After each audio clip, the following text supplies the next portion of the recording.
What's up, y'all? It's Dirt Track Boys along with Next Level Bro Mikey Studios. We're going to talk about some things here today, more or less some racing news. And he can he can put his take in it if he wants to. Any of y'all watch today's race or Sunday's race about at Bristol Speedway? I don't understand. Since we did, they were throwing back 32 years ago with the red and white walls at Bristol Motor Speedway. How come there wasn't many fans in the stands? Well, I can kind of clarify that a little bit, because Bristol has never really had a good fall turnout, had never had a good spring turnout. Maybe because, where we've had racing on the dirt so long at Bristol for the last couple of years. It's just because I don't think that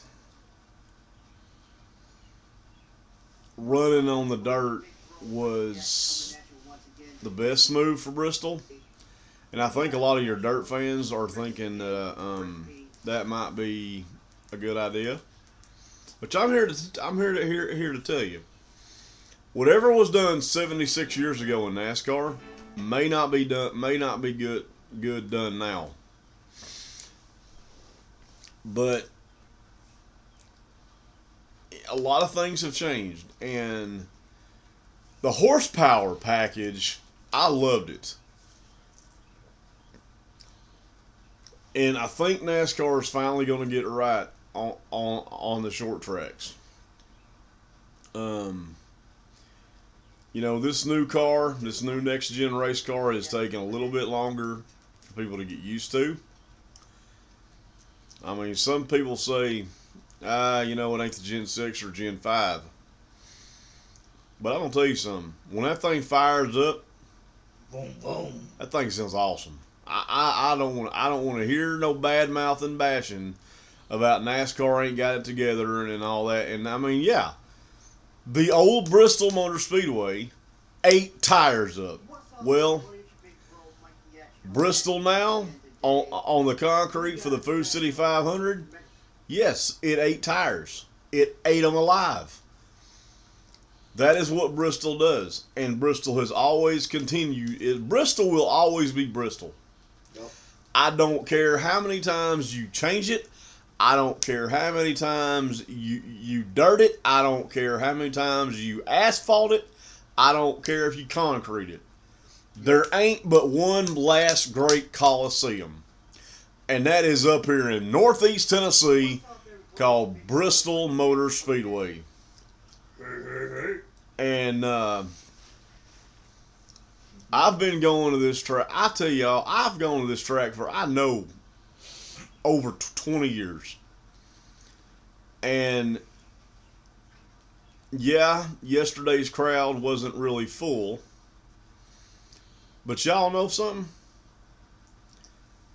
Word didn't get out enough that the Food City 500 should have been a sellout. But I'll tell y'all something. The night race coming up in September probably will be a sellout, because it's at night. Now, y'all can put down in the comments if y'all think Bristol should be done at night, which I'm okay with that. If you have both Bristol races at night, cool beans. Bring it on. Because that track, I'm sorry to all you day Bristol fans, the track looks better lit at night. Any track looks better lit. Because if they had to run that race at night, Sunday night, the track looks better lit up. Any track does, bro. And so, to all you day race fans, that want races run in the middle of the afternoon in the dead heat of summer, I'm sorry, but now the tracks that don't have lights, I've gone over this before. Tracks that don't have lights are Pocono, Dover, Talladega, Michigan. There's another one. Crap. Daytona? Daytona has lights. I believe, if I'm not mistaken, there are 4 tracks that do not have lights. They are Dover, Michigan, Pocono, and the other one slips my mind, but I'll probably think of it through this video. Reason that Dover don't have lights is because their air base, the military air base, is so close to the speedway that if Dover put in lights, well, they did that. It would blind the It jets would, yeah, from landing. because track lights are a whole lot different than street lights. Track lights put out lots more power than a regular street light does, even though they're LEDs. The company that uses lights at racetracks is called Musco Lighting, because they're a non-blinding light. So that when drivers go around, Cheers. there's lights on the inside of the wall as long as the outside of the racetrack. Well, as the drivers are going around, it doesn't blind them. They're reflecting, so they reflect off the cars. So when the drivers are pitting and going down the pit lane and stuff like that, it don't blind them or blind your race fans.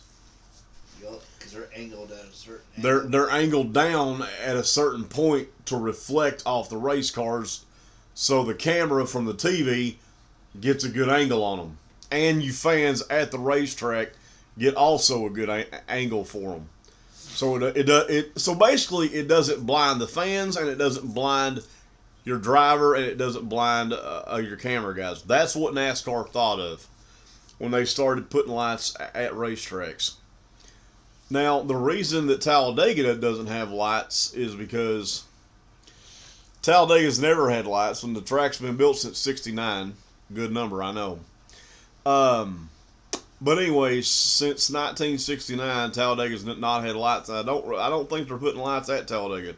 That's why they run Talladega so early in the day, and that's how come they only run it 188 laps.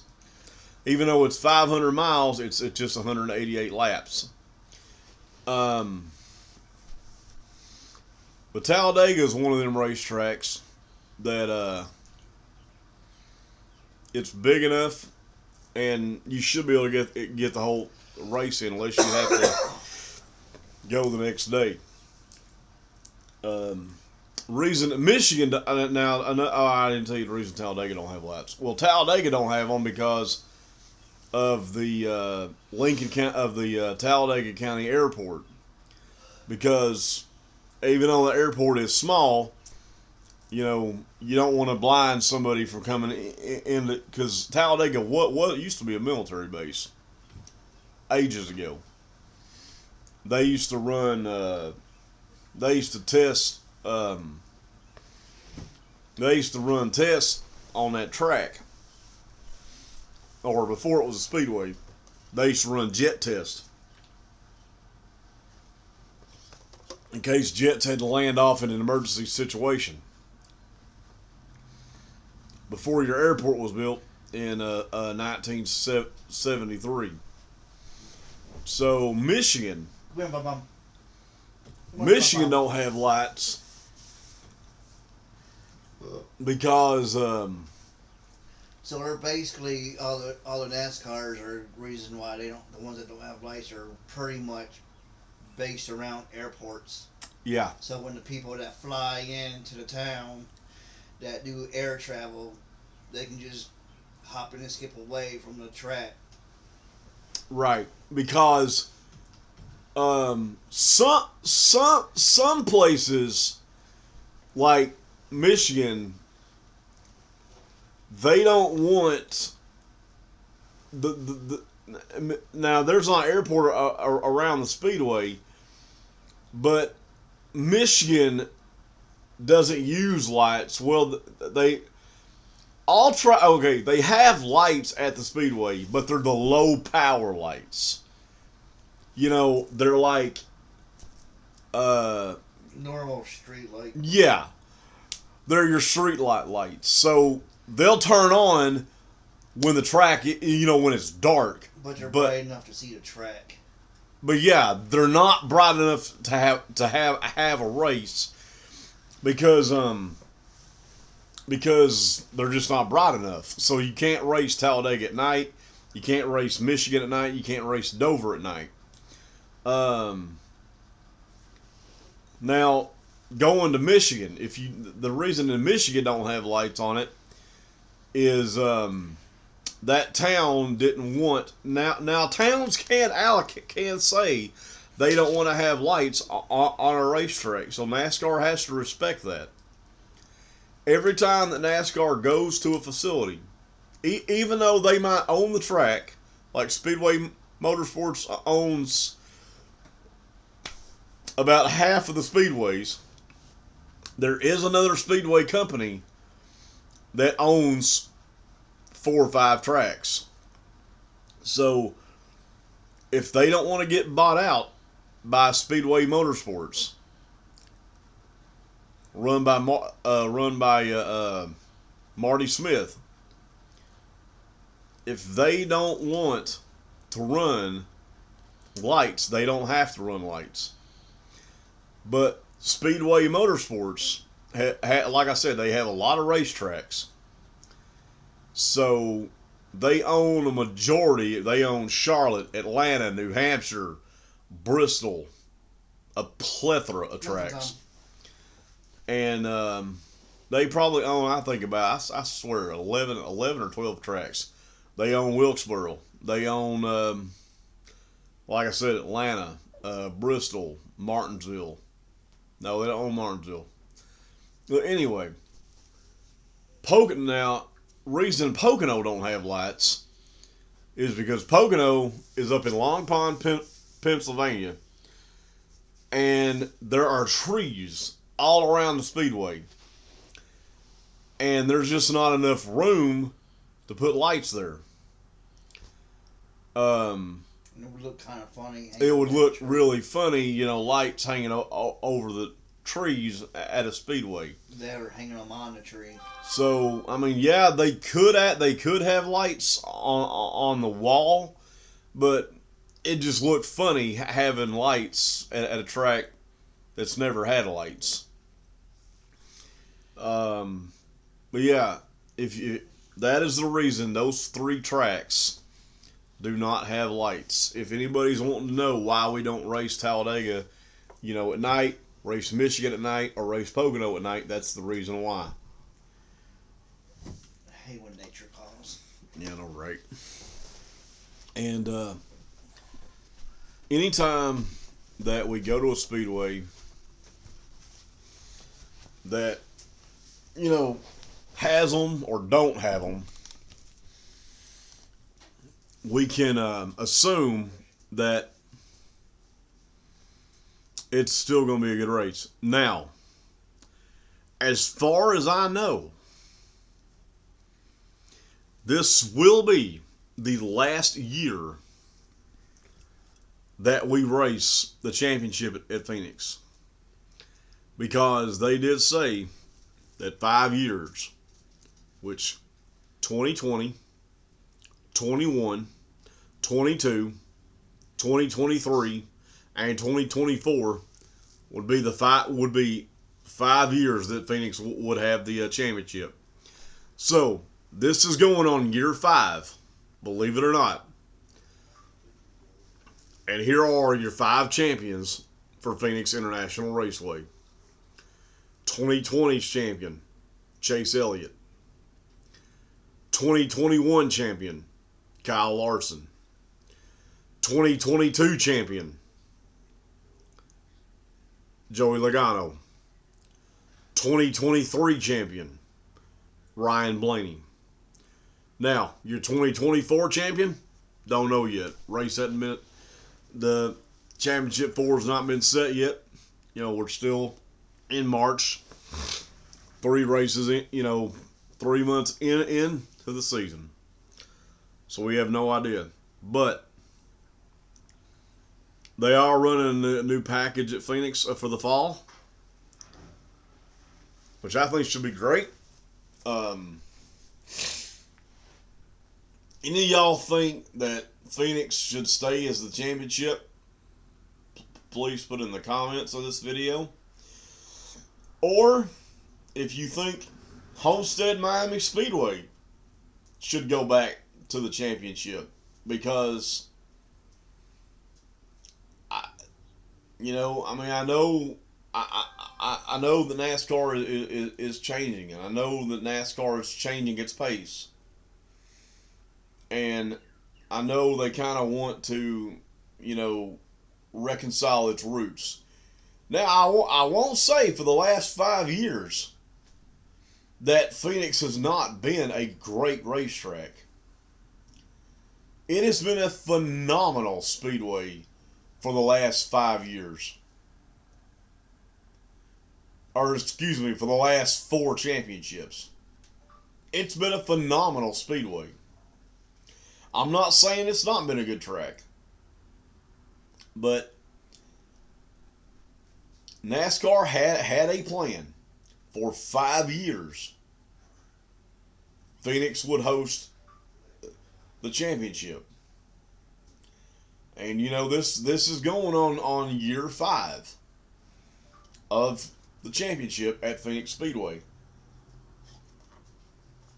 I mean, where would you guys like to see a championship? Let me know in the comments. And thank you to all my subscribers here.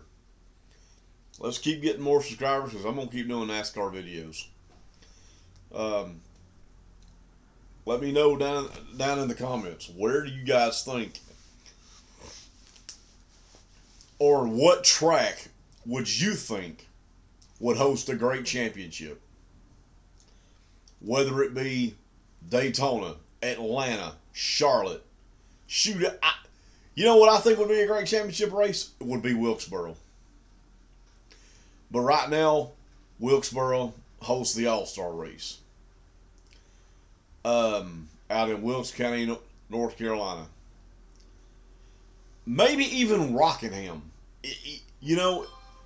NASCAR should have all of its North Carolina roots, because that's where it started 76 years ago, down the streets in Wilkes County, North Carolina, with Junior Johnson, Richard Petty, David Pearson, all them boys. NASCAR is based on moonshining. And the faster your car was, the more you could get away from the revenuers. The more shine you could run, and the faster your hot rod was, the more you could run. The faster you could run away from the cops. The cops couldn't keep up with you back in the day. I mean, if you had a 1934, Ford Coupe, your car was golden. Now, y'all should go to the NASCAR Hall of Fame. Yeah, I'd love to. I'd love to live in Charlotte, North Carolina.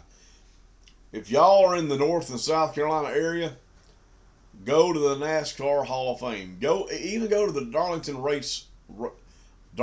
Raceway Museum. And let me know what y'all think. Let me know what y'all think of that.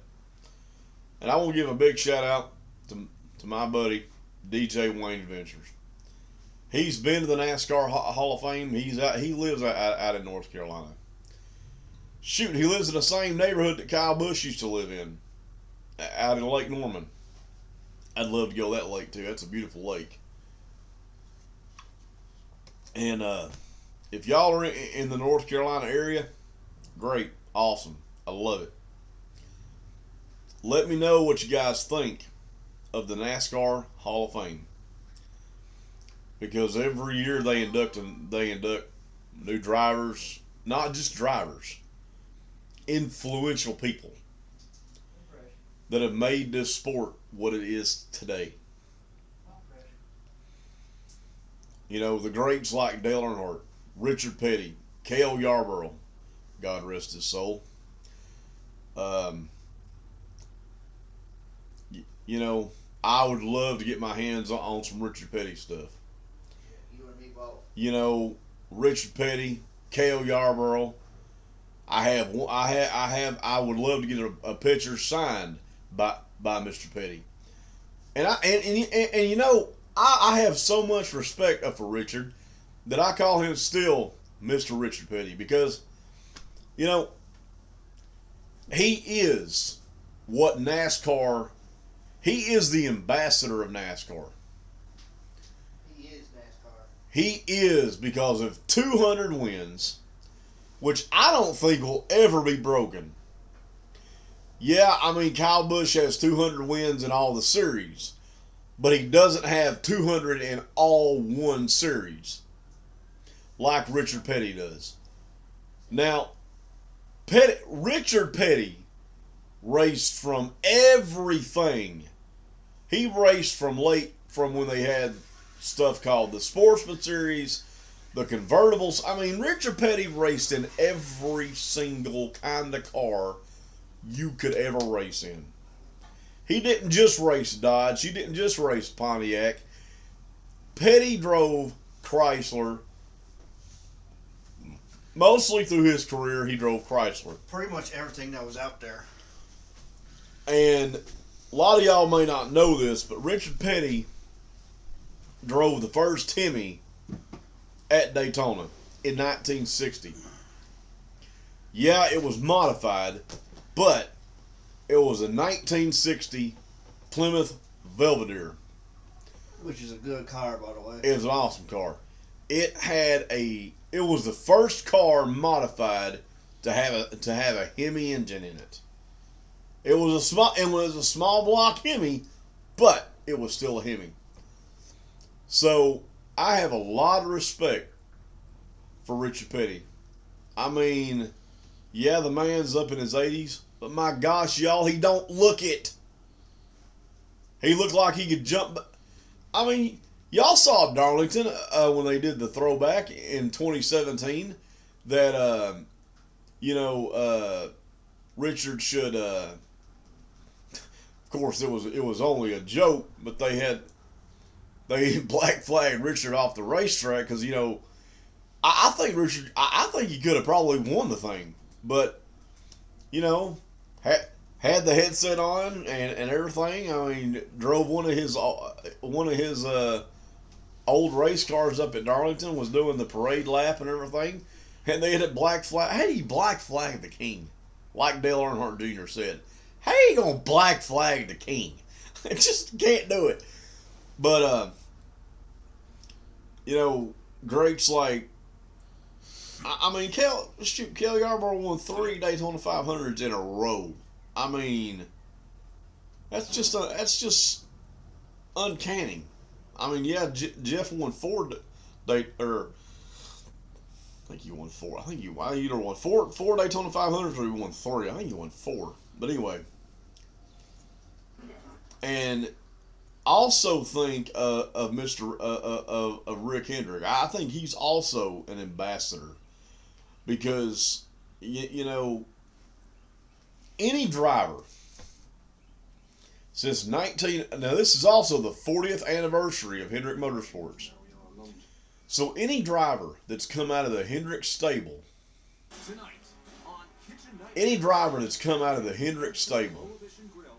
has always won. Whether it be help from JRM Motorsports, which is Junior's race team, Dale Jr. that is, Hendrick has always come out with great drivers. I don't know how he does it. I just don't know.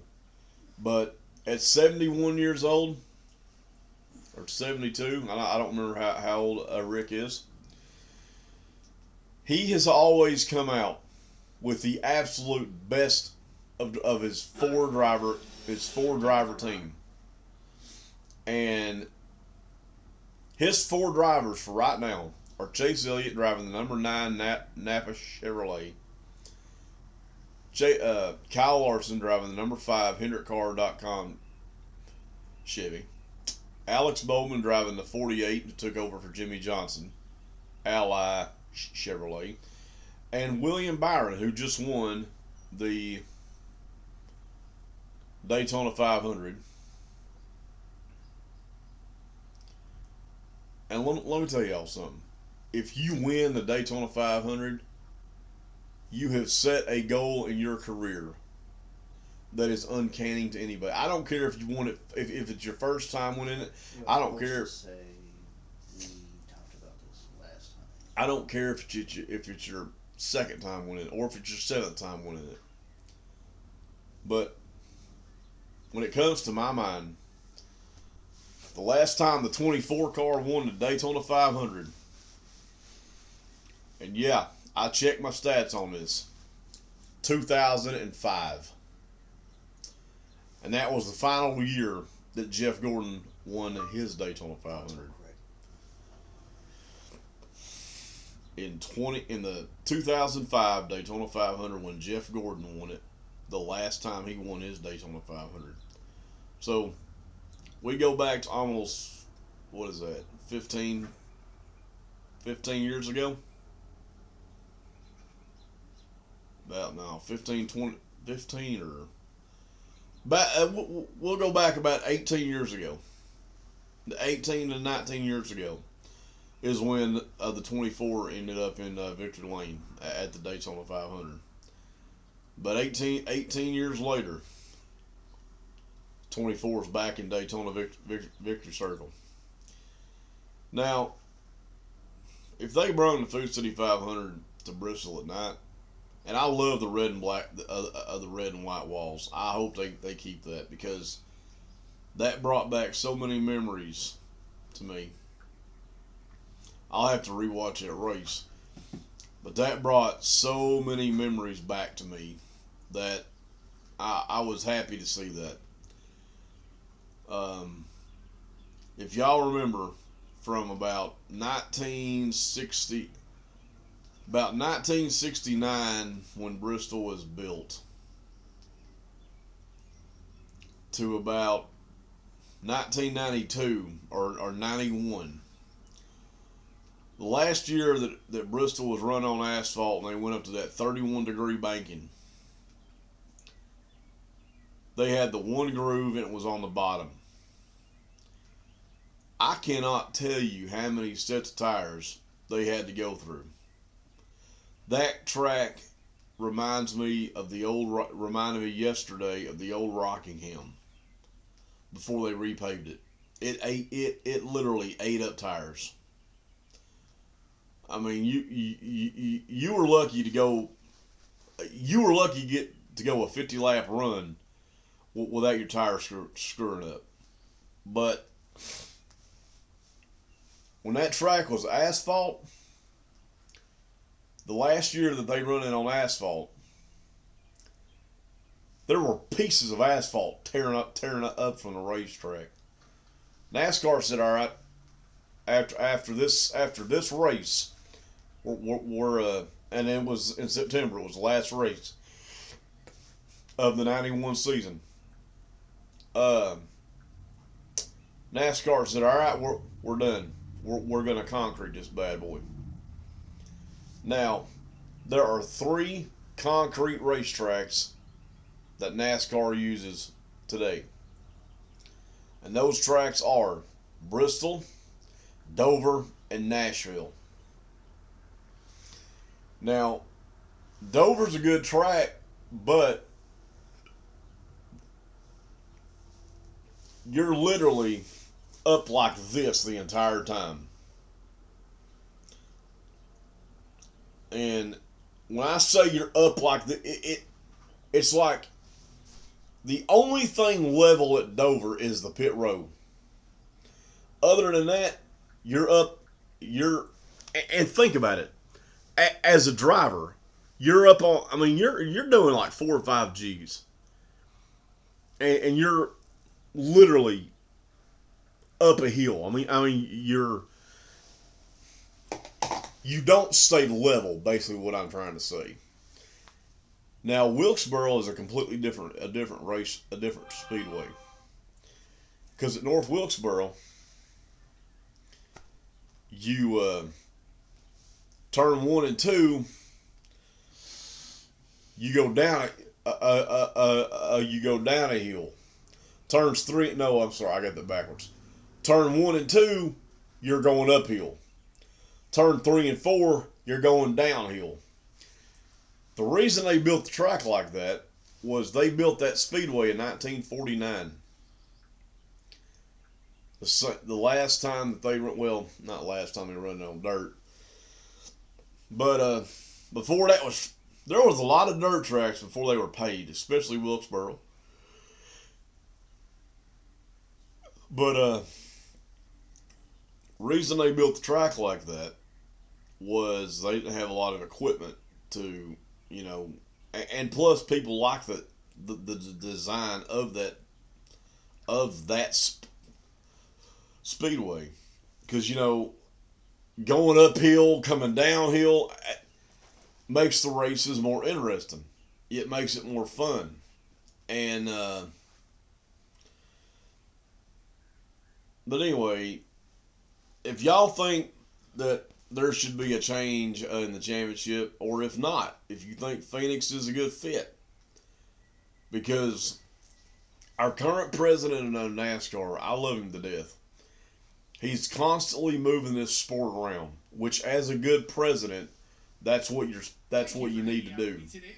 You need to move your sport around, and I like what he's doing. He's taking NASCAR. He's finally got a grasp on it, and he's actually moving it around. Because who ever thought NASCAR would go to a street course? I looked at him and I thought, man, you're crazy. That ain't going to work. But sure enough, it worked for SVG. Do not ask me to say his name because I guarantee I'm going to screw it up. If y'all know who SVG is, that's great. I am not about to screw his name up. But anyway, it's the Dirt Track Boys, and I just want to, with bro along, you want to say anything else? No, I'm good. And, but anyway, it's the Dirt Track Boys with Bro Mikey Studios, and I just want to say, keep liking my videos and keep subscribing to my channel, and we'll keep posting more good NASCAR stuff for you, or at least Dirt Track Boys are going to try. But hey, y'all, hope to see y'all in Phoenix, and I hope to get more subscribers before then. So you guys give me some love and show me show Dirt Track Boys. And I see that's the reason I come up with that. I may have told you this before, but I'll tell y'all again. This is on my channel. I told y'all before the reason I like all kinds of NASCAR, all kinds of racing. It ain't just NASCAR. Yeah, NASCAR is where my heart is. But I like Supercross. I like late models, pro stock. Hell, I even like drag racing. Not as big to it as I once was, but I still. Basically, what I said, if it's got a motor, 2 wheels, 4 wheels, whatever, I'm on it. And I tell y'all, give us time. Just can't go to a track during racing season. Because, right now, King Sports Speedway is busy, and so is Volunteer Speedway. All the tracks are busy right now because it's racing season. But if y'all like this video, please like and subscribe to my channel. If you're new here, this is first time watching. If you're new here, first time watching, awesome. Send a love to somebody that you know. And we'll keep posting good content on this channel. Like, subscribe, and what you do. Like, subscribe, and what you do on this. Tell a friend that, hey, Dirt Track Boys has it going on. And keep upping my videos, keep posting it, and we'll keep notification bell. That way yes. And oh, by the way, please ring that notification bell. That lets me know when a video's been uploaded or posted, and that way we can continue posting good stuff on here. And like I said, good sharing is caring. Sharing is caring, and we'll see y'all in Arizona. Please please enjoy these videos that we do, because I really do like doing them. It's fun. It's my passion to do them. I know I ain't done them in a while, and y'all show Kevin Harvick some love when you watch the Fox broadcast, because I know him, Mike Joy, and Clint Boyer can be, whew, that's a good combination. I have a lot of respect for Kevin Harvick, and also for Mike Joy. He's been doing this for a minute. Anyway, just like, subscribe, and hopefully we'll see y'all in Arizona. And DJ Wayne, if you're watching my channel, and Stapleton 42, if you're watching this, please send me some love, and I'll show y'all some support too. Peace out, chicken grease. I love you, and we'll see y'all hopefully real soon. Got nothing but love for y'all. Peace out.